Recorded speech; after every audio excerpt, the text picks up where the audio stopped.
Hey guys, SPD64 here, and in this video I will be reviewing Can an Evil Genius Crash on Your Couch for a Few Days. Wow, long title much? So the episode opens up with a normal night for Sonic and Tails, who seem to be sleeping on sofas? What, don't they have beds? Then again, we see that in a later shot of the actual house itself, there seems to be some sort of an upstairs area, yet you can't see any stairs in the actual house itself. So why have the upstairs area, and why not have stairs leading up to it? Anyways, there is a sudden series of loud knocks at the door, and when Sonic answers it, it's Eggman. Once Sonic sees us, he is ready to kick some ass. Hi! What do you want? First, Or just acts calm about this Arch Nemesis appearing at his doorstep? Okay, I guess. Eggman explains that his lair has been destroyed in the storm and that until his robots finish repairing it, he needs a place to stay. And again, I'm pretty surprised at how calmly Sonic is reacting to this, practically accepting Eggman into his home. You would have thought that Sonic would have slammed the door in his face the first time. So Eggman is allowed to stay at Sonic and Tails' home, along with Warbot and Cubot. On the subject of Warbot and Cubot, there were a few moments in this episode between them and Eggman, with Eggman practically treating them like crap and such. Kinda makes you feel sorry for them. aren't you guys exhausted? Orbot? Cubot? They're robots. They don't get tired because they have no souls. Hey! He's right. Poor bastards. The next morning, Amy, Knuckles, and Sticks visit Sonic and Tails, and wait, Sticks? I could have sworn she was going to be introduced later on in the TV series. I mean, a kid that is just watching the TV show won't know who the hell she is. I would say that the Wii U game is able to introduce her properly, but no. She's literally just thrown into the story as a little side mission. Hell, even in the 3DS game she's just thrown in there. Oh well. So the rest of the team show up and find Eggman to be present, make them all get into their battle stances, which is what Sonic should have done instead of just being okay with the whole situation. I'm still in my evil pajamas. They've got a trapdoor in the back. Okay, and moving on. Sonic explains to the others the whole story. What's he doing here? We have a truce. Tails is letting him stay here till his lair is rebuilt. Excuse me, Sonic? Tails is letting him stay here? Who was the one that was up the night before and let Eggman stay in a matter of seconds? Still waiting on that salmon eggs Benedict. I get it, because he's Eggman, so he eats eggs, and I thought it was clever. Sticks believes that Eggman is up to no good and is planning an evil scheme, though she does so in her crazy manner, making the others think that she's just paranoid as normal. Think about how this is for him. Do you feel scared without a home? Do you feel alone?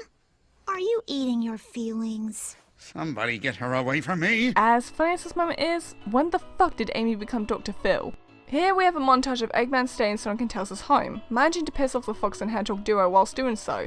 Sonic eventually has had enough of Eggman and is on the verge of kicking him out until Amy goes to Dr. Phil again and tries to sort out the issues that Eggman and Sonic have with each other, leading to quite a few funny moments from Sonic. Let's frame our statements with, when you do this, it makes me feel this. Fine, okay, let's see.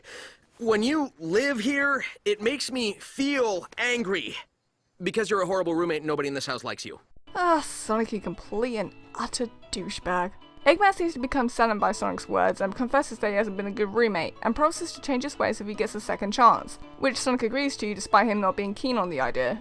We get another montage that shows Eggman acting more nice to his two roommates by helping out with chores and playing board games with them. With my sponge and soap, scrubbing all the dishes. It's clean enough, I hope. Cue the horns. Well, sweet Mother Teresa on the hood of a Mercedes-Benz. You sound like a majestic fucking eagle. After playing a few board games, Sonic grows tired and attempts to get some sleep, though with stop at Eggman is convinced to stay up longer. In the end, Eggman manages to keep both Sonic and Tails up all night, making them completely exhausted the next day. Though it could be questioned how Eggman was able to not get as tired as Sonic and Tails. What, did he drink a lot of coffee, or implemented another kind of drug into his system? And to everyone's fucking shock, Eggman reveals how he had lied about his lair being destroyed in the storm and that he deliberately kept on Sonic and Tails so he could defeat them once and for all. Eggman summons the same robot that Sticks had been rambling on about earlier. However, not everything goes to plan as the robot heads towards Eggman's space to destroy it. Eggman once again asks for Sonic's help to stop the robot, with Sonic agreeing only so that Eggman doesn't have to stay over anymore.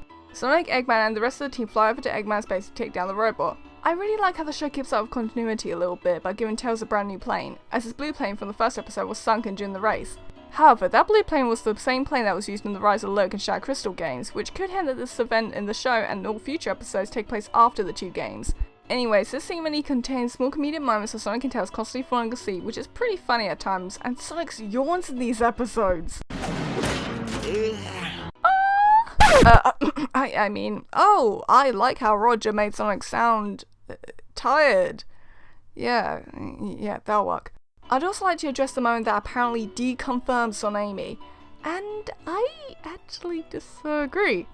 Yeah, I know it's a shock that I'm defending Sonic Amy, but hear me out. When Amy offered to give Sonic a group hug, she meant just like the group hug that she, Sonic, Tails, and Eggman had before, so of course Sonic would say no to hugging Eggman again. Even if she just meant herself, Sonic would have still said no due to him being tired and just wanting to get the mission done. That doesn't mean he doesn't like her, just means he's cranky at the time she asked. Another moment I enjoyed in this episode was with Styx when she had the funniest part in the whole episode, if not the funniest part in the whole show so far. I knew you were coming, but you will never obliterate Styx, because Styx is unobliterating me! You can't kill me. I always find myself giggling a little bit after watching that part. Eventually, Eggman is able to wake up both Sonic and Tails for them to shut down the robot, so that Sonic can fully destroy it.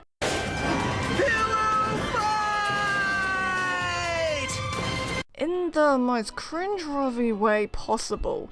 I don't know, that part always makes me cringe a little. I don't know if it was just the animation or the delivery of the line, just The robot's defeated, though it causes Eggman's base to actually blow up, leaving Eggman with no place to stay. Though I don't think Sonic will be letting him stay anytime soon. At least Amy stuck around to hang out with him. Maybe this is when Eggman and Amy both become fuzzy puppy buddies. I mean, it would make sense as they now have the time to hang out just the two of them before that episode appears. So that was Can an Evil Genius Crashing Your Couch for a few days. I personally believe this episode to be much better than the first episode so far, and it's probably my favourite episode of the series so far. Eggman was definitely the star of the show, and Matt Pollock did a great job voicing him as normal. I'm also very pleased with the way that Styx and Knuckles were in this episode. Styx was random yet funny, and Knuckles wasn't a dumbass once again. In fact, he seemed to be like his modern self, instead of the stupid idiot he was presumed to be. Then again, he didn't have much to say, so maybe that's the reason. The comedy was much better than the previous episode and suits the show's theme. I give this episode an 8 out of 10 from this episode. It would have been a 9 out of 10 if, Sonic just didn't let Eggman stay. I don't know, I just found that a bit weird. So I'm definitely looking forward to future episodes, and let me know what you think in the comments below. Thank you so much for watching, I'll see you all later.